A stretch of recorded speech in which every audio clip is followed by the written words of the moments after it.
Bonjour à tous. 111 jours après le 7 octobre, 136 Israéliens sont toujours otages du Hamas à Gaza. Et depuis, la société israélienne est toujours mobilisée. Des milliers de personnes ont manifesté encore dimanche pour le retour des otages et pour la démission du Premier ministre, alors qu'à la mi-janvier, la Cour suprême rejetait une pétition appelant à la fin du mandat de Benjamin Netanyahou qui entraîne, selon un dernier sondage, le Likoud qui tombe à un niveau sans précédent. Dans ce contexte, comment travaille le gouvernement ? Alors que le cabinet de guerre se divise sur la stratégie à suivre à Gaza, Netanyahou, malgré la pression des alliés américains, campe sur une ligne dure. Dimanche, il rejetait la demande du Hamas pour un retrait des forces de Tsahal. Lundi, le pays payait au prix fort l'opération terrestre. Dans la nuit, 21 soldats israéliens étaient tués. Mardi, Israël proposait 2 mois de trêve et le retrait de certaines zones contre la libération des otages. Pour en parler et répondre à ces premières questions, mon invité aujourd'hui, Boaz Bismuth, membre de la Knesset, député Likoud et grand ami et soutien de Benjamin Netanyahou. Boaz Bismuth, bonjour. Bonjour. Samedi 27 janvier, l'Union européenne commémorera la journée de la mémoire des génocides et de la prévention des crimes contre l'humanité. Date symbolique puisqu'elle correspond à l'anniversaire de la libération du camp d'Auschwitz-Birkenau. Et vous vous trouvez à Strasbourg ce matin pour assister à la séance plénière du Parlement européen dont le point d'orgue sera le discours de Irène Chachar, survivante du ghetto de Varsovie. Boaz Bismuth, vous allez donc représenter le gouvernement israélien pour cette cérémonie. Je représente le Parlement israélien. Je suis parlementaire et pas ministre, mais je représente le peuple d'Israël et je dirais plus encore, je suis un grand ami, surtout du peuple d'Israël et de l'idée même qui est l'idée du sionisme, l'idée sioniste. Non, je m'explique. Vous évoquez là Auschwitz et Birkenau. Je me souviens très bien le jour où j'étais là-bas, tard la nuit, moins 23 degrés. C'était la commémoration des 65 ans de la libération des camps d'Auschwitz. C'est pourquoi est-ce que je rappelle cette visite ou cette date ou cette journée. Juste avant mon départ à Strasbourg ou pour Strasbourg, je me suis rendu à Nir Oz, le kibbutz de Nir Oz, qui a été bien sûr frappé, qui a été pratiquement la moitié détruit dans le massacre du 7 octobre. Et lorsque je regardais un peu les maisons, les habitations de Nir Oz, parce que j'étais accompagné par Yaron qui a été sauvé de ce massacre, il a toujours son beau-père pris en otage. Et bien quand on regardait ensemble les maisons, et c'était ma 10e, 15e visite, mais cette fois-ci quand je regardais les maisons, et ben je regardais un peu, ça m'a rappelé un peu Auschwitz dans le sens où les blocs, souvenez-vous, vous connaissez bien sûr tout le monde les blocs qu'il y a là-bas, et bien ces maisons c'était des blocs, ça me rappelait un petit peu que ce massacre, c'était comme une page de la Shoah, mais cette fois-ci, dans l'État d'Israël, et c'est pour ça qu'à Strasbourg c'est très important d'expliquer aux députés européens ce qui s'est passé. Malheureusement, si vous me permettez, quand on entendait ou quand j'ai entendu leur discours là-bas, ben, très franchement, ils sont encore dans le monde d'hier, dans le monde où il y a de l'anti-Israël, antisémitisme, antisionisme, des discours hideux, horribles, et c'est pour ça qu'il faut continuer le travail. Depuis le 7 octobre, Israël résiste et vit entre guerre et paix. 136 Israéliens sont toujours aux mains du Hamas. Le 9 janvier, vous receviez à la Knesset des familles d'otages. Boaz Bismuth, quel était le but de cette réunion ? On verra d'ailleurs sous votre réponse des photos de cette réunion. Est-ce que d'autres députés ont eu la même initiative que vous ? Vous étiez le seul ? Alors, d'abord, cette initiative a été aussi bien opposition-coalition. C'est une initiative avec mon ami de l'opposition, Sheli Tal Meron, de Yesh Atid. Et pour vous montrer un petit peu que oui, il y a une union en Israël, même au Parlement israélien, une chose qui était impensable il y a quelques mois avant. Maintenant, dans votre question, vous avez posé la question, est-ce que Israël est entre paix et guerre ? Moi, j'aurais dit que malheureusement, on est entre guerre et guerre. Et je m'explique. Nous sommes aujourd'hui en guerre, pas seulement contre le Hamas, mais contre un axe. Il faut savoir qu'aujourd'hui, Israël, bien sûr, se bat dans le sud. C'est une bataille féroce. C'est pas que les rapports de force sont à égalité, pas du tout. Sauf que les règles du jeu, les règles de la guerre ne sont pas les mêmes. Vous parlez d'une armée israélienne ou d'Israël dans lequel il y a le culte de la vie. De l'autre côté, vous avez des terroristes sanglants où ils ont le culte de la mort. Donc c'est déjà une grande différence. Un se bat comme une armée avec le droit international et le droit humanitaire. l'autre c'est un groupe de terroristes que pour lui, même la mort de sa population, pour lui c'est aussi une victoire. Donc vous voyez à quel point elle est difficile cette guerre. Et bien sûr, j'en passe les tunnels qui vous ramènent carrément à la guerre des Américains contre les Japonais dans les années 40 pour montrer la complexité. Et en plus, j'ajouterai aussi qu'on ne sait même pas ce qui va se passer dans le nord avec le Hezbollah et bien sûr dans le centre d'Israël. Donc on est entre guerre et guerre. Une chose est claire. En ce qui concerne les otages, ça a quand même changé la donne. Quand une armée se bat et elle sait que dans ces tunnels, il y a nous avons 136 otages encore là-bas, et bien sûr, il faut beaucoup plus faire attention. Mais encore une fois, quand je dis attention, on est on joue dans les règles de jeu. Mais quand vous avez des terroristes, excusez le terme, mais des salopards, et que pour eux, justement, la vie humaine ne compte à rien, et quand pour eux, la population humaine, c'est un peu... Elle est là pour les défendre. Alors aujourd'hui, cette population humaine qui les défend, ce sont nos familles, ce sont nos grands-parents, ce sont nos parents, ce sont nos enfants. Et c'est pour ça que quand même c'est une donne qu'il faut faire attention. Nous, on a eu cette initiative de faire ce lobby pour les otages. Comme je vous ai dit, j'étais avec une personne de l'opposition, avec une députée de l'opposition, parce que on les voit tous les jours, ils viennent à la Knesset, on les voit dans les rues d'Israël. Et croyez-moi, vous et moi, ou les téléspectateurs ou les auditeurs qui nous écoutent maintenant, imaginez maintenant que votre épouse, imaginez que votre père, imaginez que votre enfant est aujourd'hui à Gaza, dans un tunnel, depuis plus de 100 jours. La Croix-Rouge ne vient même pas les voir. Vous ne savez pas dans quel état ils sont, vous ne savez même pas si vous allez les revoir. L'état dans lequel vous êtes est le minimum, le devoir moral de l'État, bien sûr, c'est de les ramener sains et saufs. Et ça, c'est quelque chose qu'on leur a promis. On va tout faire pour les ramener à la maison. 100 jours de captivité pour les 136 otages. Les familles se sentent-elles assez soutenues?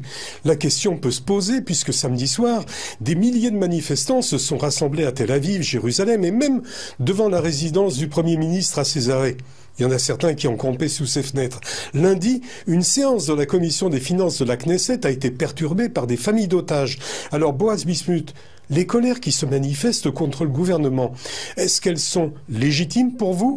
Et le gouvernement, est-ce qu'il en fait assez pour la libération des otages? C'est un petit peu ce qu'elles veulent dire.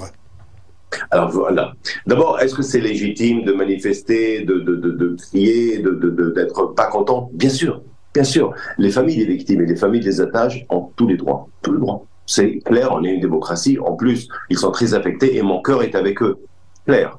Maintenant, la question que vous me posez, est-ce que le gouvernement fait assez? Le gouvernement fait tout dans sa possibilité. La preuve, 10 ont déjà été libérés. Par ailleurs, ils ont été libérés. Il y a quand même, on ne parle pas encore de l'armée israélienne et des soldats israéliens, des héros que nous avons là-bas. Sans ces héros, sans les militaires israéliens, sans les combattants israéliens, jamais on aurait vu ces 110 otages déjà libérés. Il faut savoir, vous êtes contre le Hamas. Sans pression militaire, jamais on revoit nos otages. Et c'est pour cela que le but de la guerre, déjà depuis le 17 octobre, 10 jours après, était clair. Le but, c'est bien sûr d'anéantir le Hamas et ramener les otages. Un n'est pas en contradiction avec l'autre, justement, un amène l'autre. Et juste pour prouver ce que je dis, en 2014, on avait encore un cycle de violence, pour ne pas dire guerre à l'époque, Tzuk Eitan, 51 jours. Et il y avait un cessez-le-feu, encore une fois, réclamé des médias, etc., etc. Et il y avait un cessez-le-feu. Et donc, pendant ce cessez-le-feu, encore une fois, Hamas n'a pas respecté ce cessez-le-feu. Nous avons perdu le combattant Hadar Goldin, l'officier Hadar Goldin. Et bien, aujourd'hui encore, je vous parle de 2014, nous sommes en 2024, la dépouille de cet officier est toujours pas revenu en Israël. Donc, vous voyez avec qui on a affaire. On a affaire à des personnes qui n'ont pas, des terroristes sanglants, violents, qui n'ont aucune règle. Et c'est pour ça que c'est grâce à notre armée et cette manœuvre militaire qu'on a la possibilité d'arriver, soit de les libérer par l'intermédiaire de la guerre elle-même, soit par un accord. Et Israël est ouvert à un accord. La preuve, elle a fait déjà hier. Alors que Benjamin Netanyahou s'accroche à ses 3 objectifs, libérer les otages, détruire le Hamas, sécuriser définitivement la bande de Gaza, le cabinet de guerre se divise sur la stratégie à suivre. Certains généraux estiment que la libération des otages et la destruction du Hamas sont 2 buts complètement contradictoires. Boaz Bismuth, quand des chefs de Tsahal estiment que la libération des otages n'est pas compatible avec la destruction du Hamas, qu'est-ce que doit faire l'armée? Quelle solution il lui reste? Mais là, encore une fois, vous dites quelque chose qui n'est pas vrai. C'est ça le problème. C'est que moi, je fais partie de la commission Affaires étrangères, sécurité. Moi, je vois les officiers qui veulent nous voir. Moi, je les entends. Ils viennent dans nos séances, bien sûr, qui sont bien sûr fermées. et je les entends parler, justement, c'est l'armée qui parle d'une guerre qui va être longue. Alors là, après, vous ouvrez les médias, vous ouvrez un journal et vous voyez que le Premier ministre, pour sa survie politique, veut que la guerre soit longue. N'importe quoi. Dès le moment où, quand même, vous devez anéantir le Hamas et il y a les tunnels, ça, on ne le fait pas en 2 jours, surtout si vous voulez préserver la vie de la population civile et surtout si vous avez aussi des otages. Alors, vous voyez, deuxième chose, bien sûr, c'est que là, encore une fois, ce n'est pas compatible. Je viens de vous dire que par la manœuvre militaire, on a réussi à libérer 110 des otages. Arrêtez, vous savez, si vous faites ce que le Hamas veut, allez, je vous suis, on fait ce que le Hamas veut, on arrête la guerre tout de suite, on sort de la bande de Gaza et on attend leur décision. Est-ce que vous pensez que ça, c'est quelque chose de sérieux après le 7 octobre? Il faut être clair, les otages, aujourd'hui, c'est la chose la plus importante pour chaque Israélien.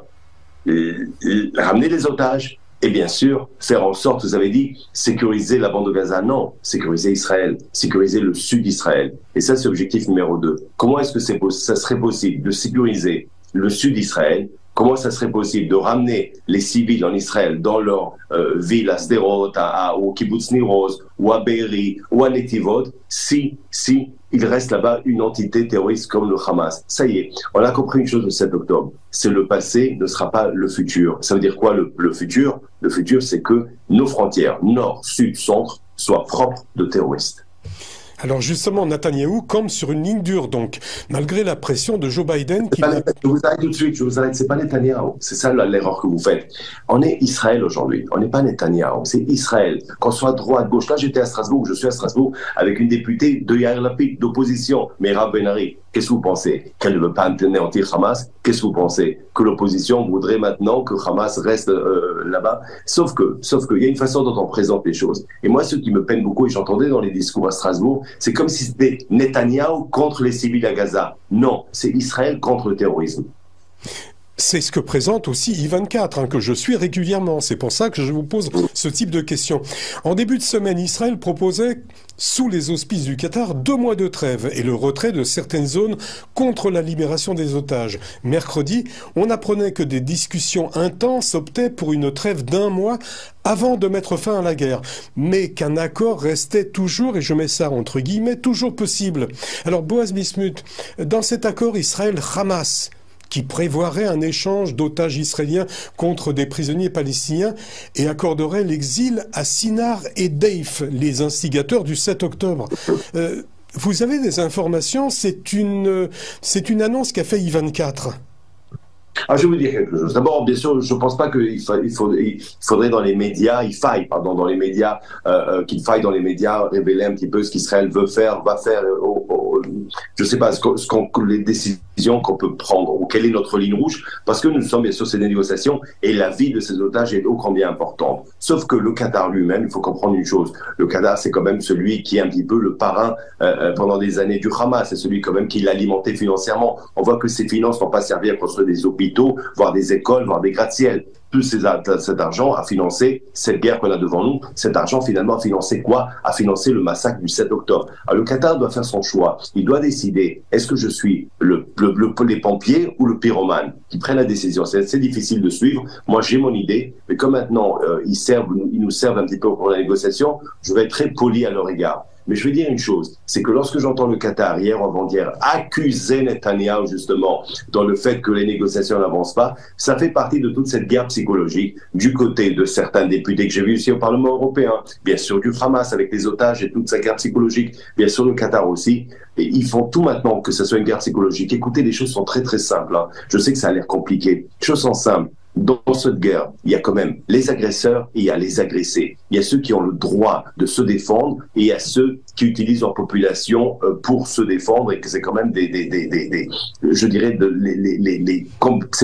c'est des terroristes, c'est pas des combattants, des plus horribles que nous avons vus. Je crois que Al-Qaïda et l'État islamique peuvent prendre des leçons de cruauté chez le Hamas aujourd'hui. Alors, comment est-ce qu'on va se ressortir de cette situation? Elle est très simple. C'est gagner la guerre. Et c'est pour ça que quand j'entends tous ceux qui me disent c'est le feu, il faut arrêter, paix, négociation, perspective, 2 États, de quoi on parle? Aujourd'hui, Israël est en guerre et Israël va battre le Hamas et va l'anéantir et le sortir de Gaza. Et je pense que par n'importe quel moyen, c'est-à-dire qu'on ne me parle pas de certains, d'un Hamas qui a la branche armée, soi-disant, la branche armée, branche terroriste, et la branche politique. Non, Hamas est un tout qui doit être dégagé de notre région. Et la meilleure façon de dégager un groupe comme le Hamas, c'est de les tuer.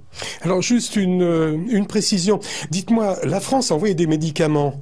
Vous savez s'ils sont arrivés auprès des otages ou non?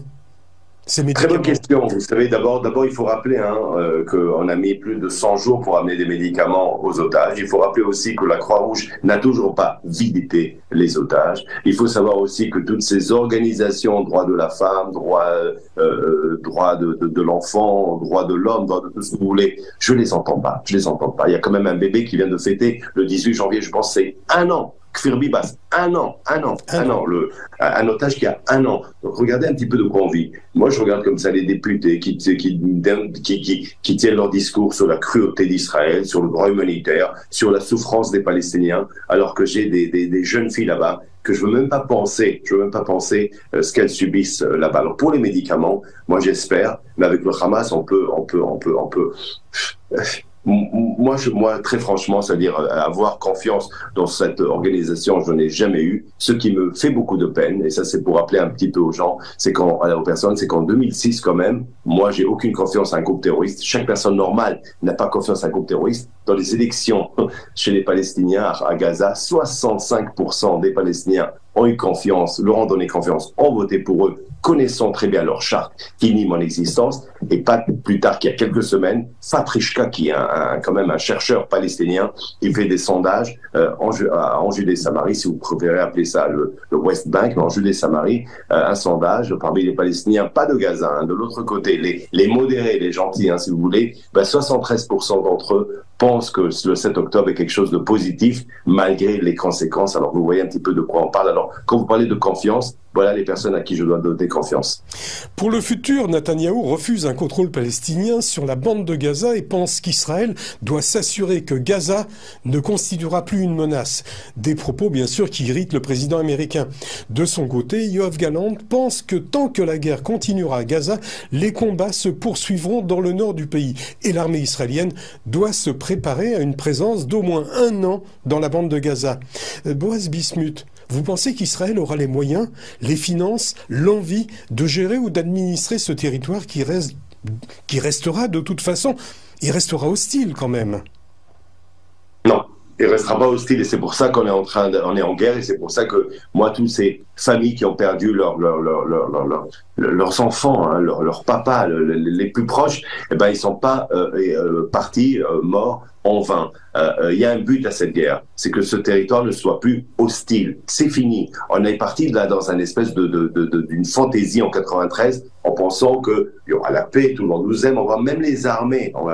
C'est ce qu'on a fait. Regardez le résultat aujourd'hui. Là maintenant, les choses ont changé dans le sens où Gaza, la bande de Gaza, ça sera une zone démilitarisée. Je pense qu'il y aura une zone tampon. On a fait une proposition avec le ministre Shikli ainsi que moi-même, avec 2 autres députés, Dani Louz et Moshe Saada, dans lequel il y aura une zone tampon entre Israël et Gaza. Et il y aura des corridors pour faire en sorte que c'est fini maintenant, tous ces armes qui arrivent souterrains par des camions de la frontière égyptienne. On prendra nos précautions. On a appris nos leçons. D'un autre côté, Israël n'a aucun désir d'occuper un territoire. Quand on me parle du jour de demain, alors je veux dire quelque chose. Je sais qu'il n'y aura pas Hamas, je sais que ça ne sera pas une entité terroriste, je sais qu'Israël ne va pas occuper ce territoire, mais oui, Israël va faire en sorte, comme en Cisjordanie avec le territoire B, dans lequel Israël a la possibilité de rentrer, de contrôler le territoire pour sa propre sécurité, mais jamais personne ne veut occuper la bande de Gaza que nous avons bien sûr quittée en 2005 et on a vu le résultat. Et maintenant pour la deuxième question, contrôle palestinien sur la bande de Gaza. Écoutez, c'est notre rêve d'avoir enfin trouvé ces leaders palestiniens qui sont peut-être même pas nés encore, qui pensent un petit peu à leur population et pas à leur compte en banque et pas à leur propre clan ou famille ou pas aux terroristes à qui je donne de l'argent. Moi, j'attends encore leur naissance. Parce que si, par exemple, je vous pose la question, je vous ai dit avant, qu'on voyait un petit peu le climat, l'état d'esprit, quand vous voyez aujourd'hui que l'homme le plus populaire dans l'autorité palestinienne, pas à Gaza, c'est Ismaël Haniyeh, un membre du Hamas, quand vous savez très bien que les Palestiniens n'ont pas fait des élections depuis 2006, et pourquoi? Parce qu'ils savent très bien que le Hamas gagnerait ces élections en Cisjordanie. Dites-moi, c'est ça, c'est à eux qu'on fait confiance. Israël est un État qui veut continuer à être un État prospère, et un État, un foyer pour le peuple juif, surtout dans lequel il peut vivre en sécurité. Israël, à ce que je sache, le rêve sioniste n'était pas de créer un État suicidaire. Vous avez dit tout à l'heure que 65% de la population avait voté pour le Hamas. Alors je repose ma question, c'est 65% hostiles à Israël. Mais bien sûr, comment on peut administrer? C'est pas un scoop, hein. Non, mais comment on peut administrer? Je vous pose une question. Abou Mazen, ouais, grand modéré, entre guillemets, bien sûr, pour ceux qui n'ont pas compris, celui qui a fait sa thèse à Moscou sur la négation de la Shoah, juste pour montrer un petit peu de qui on parle, parce que les gens, je crois qu'ils ont un peu oublié. Alors, et c'est curieux parce que dès qu'un député israélien ou un ministre a une certaine phrase, tout de suite à Strasbourg, waouh, ce ministre a dit ça, ce ministre a dit ça. Là, il y a une charte qui dit que je ne peux pas exister. Il y a un dirigeant du côté des modérés, soi-disant celui qui doit diriger un État, qui a toute sa thèse montre un petit peu son état d'esprit et ses pensées. Alors, il faut comprendre une chose. Alors malgré tout,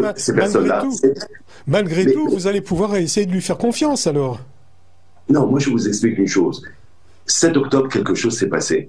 Pas seulement, c'est pas nous, c'est l'opinion publique israélienne, c'est le peuple d'Israël qui refuse aujourd'hui une entité terroriste. Et c'est pour ça que les médias, moi je les vois dans les plateaux de télévision, alors on essaye maintenant de raconter ou de re-raconter l'histoire, de rechanger l'histoire ou de la raconter différemment à temps réel. Donc bien sûr, je vous raconte un petit peu quand vous allumez par exemple une télévision, que ce soit en Belgique ou ailleurs ou en France, dans certains plateaux, alors là il y a Netanyahou, le grand méchant loup bien sûr, le grand méchant, qui va à sa propre guerre pour sa survie politique. Non. Il y a eu le 7 octobre un massacre, il y a eu des filles violées, il y a eu des bébés déchiquetés, il y a eu des hommes et des enfants kidnappés, et Israël est en guerre. Et une guerre qu'on aurait dû faire depuis très longtemps. Et chaque fois qu'il y avait un cycle de violence, et ben tout de suite le monde bien bon pensant nous disait oui, il faut arrêter le cessez-le-feu, il faut important humanitaire, etc., etc. Et à la fin, on a reçu le 7 octobre. Donc maintenant, suivant bien sûr la loi, le droit international, suivant les règles humanitaires, je connais pas beaucoup de pays qui sont en guerre et qui laissent des centaines de camions avec nourriture et aussi gasoil et essence rentrer dedans. Donc on n'a aucune leçon à prendre, sauf que non, je finis. Sauf que les résultats de la guerre doivent être clairs, nets et précis. La victoire doit être claire. Qui pourrait administrer Gaza? Qui pourrait administrer Gaza? Je vous dis tout de suite. Qui pourrait administrer? Celui qui peut l'administrer, celui qui peut garantir la sécurité du peuple d'Israël. Dans le sens où, encore une fois, je vous dis, donnez-moi des leaders palestiniens modérés, je suis le prenant tout de suite. Mais dans un premier temps, peut-être dans un premier temps, il faudrait déjà des personnes qui parlent la langue. Moi, mon idée à moi qui me vient à la tête, mais pas pendant votre interview, c'est bien sûr Israël est responsable de sa propre sécurité, de ses frontières, donc elle a le droit, mais avec un corridor dans Gaza pour éviter bien sûr le trafic d'armes que nous avons vu pendant des années.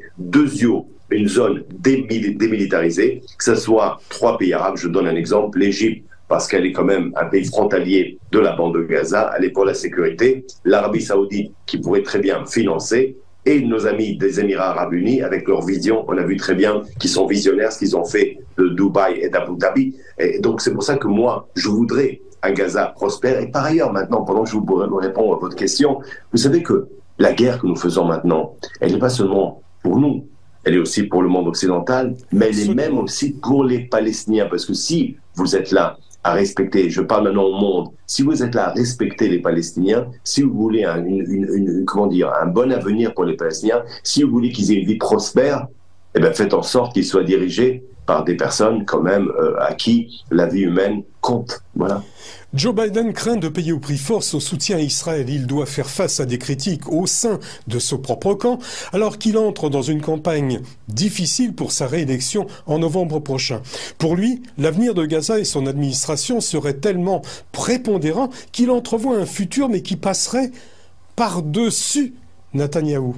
Boaz Bismuth, dans cette perspective, c'est Israël qui serait écarté du scénario ou c'est le Premier ministre actuel? Deuxième question, est-ce que cette éventualité ne lui est pas dictée par les mauvais sondages du journal Maariv qui donnent le Likoud tombé à un niveau sans précédent? Ah oui, il y a une chose que je ne comprends pas. Pendant des mois, j'entendais que l'Israël est le danger de la démocratie. Il y avait des gens dans la rue, j'entendais bien sûr la réforme juridique, la démocratie israélienne est en danger.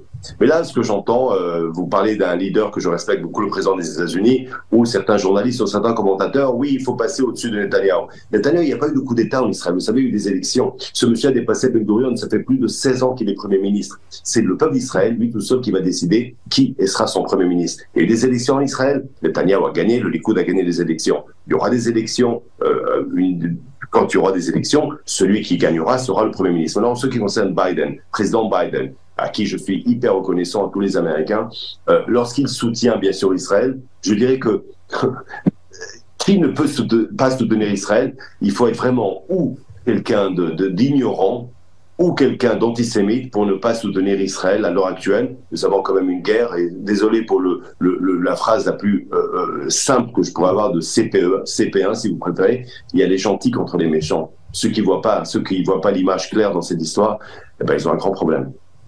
Dimanche dernier, le Hamas reconnaissait que, et je les cite, le chaos du 7 octobre avait entraîné des erreurs. Alors que 1200 Israéliens, pour la plupart des civils, ont été massacrés, violés, brûlés, torturés chez eux lors du festival Nova le 7 octobre. Boaz Bismuth, comment vous interprétez cette, comment on peut dire, contrition ? Je ne comprends pas la question, dans le sens où les erreurs faites, je ne comprends pas, on est en guerre, quelle erreur faite? Je ne comprends pas. C'est eux qui disent, ils ont fait des erreurs, ils ont Mais vous croyez maintenant que je vais commenter chaque phrase que le Hamas dit, pour que je vais rentrer dans leur jeu? Vous y croyez? Est-ce que vous y croyez? Moi, vous croyez maintenant que franchement, je suis en guerre contre le Hamas. Je ne vais pas rentrer dans leur jeu de guerre psychologique. Alors moi, je vois très bien le jeu qu'on est en train de faire là dans le monde entier. C'est-à-dire que chaque interview, la survie de Netanyahou, le gouvernement israélien, etc., où le Hamas a dit 1, 2, 3. Non, les choses, je vous ai dit, il y a eu quand même, on a été attaqué le 7 octobre de façon la plus sauvage possible, imaginaire.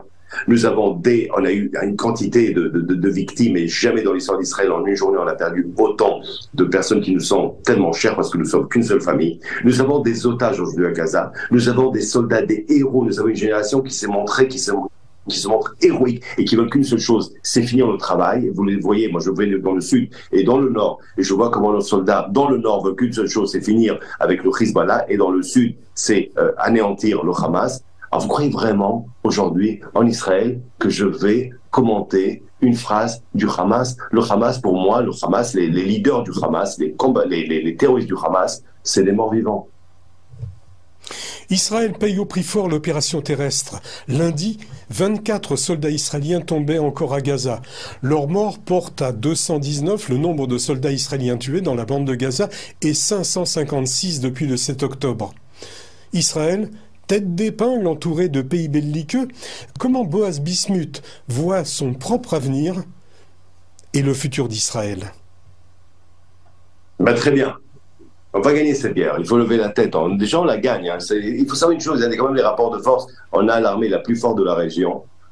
On est convaincu de notre idée, de notre survie, de notre peuple. On est fiers de notre histoire, et c'est avec l'encre du passé qu'on va écrire l'avenir. Et si c'est avec l'encre du passé, l'avenir va être très très bon. Sauf que, de temps en temps, l'histoire nous a montré, depuis toujours, le peuple juif a des challenges, des défis. Ça a toujours été le cas.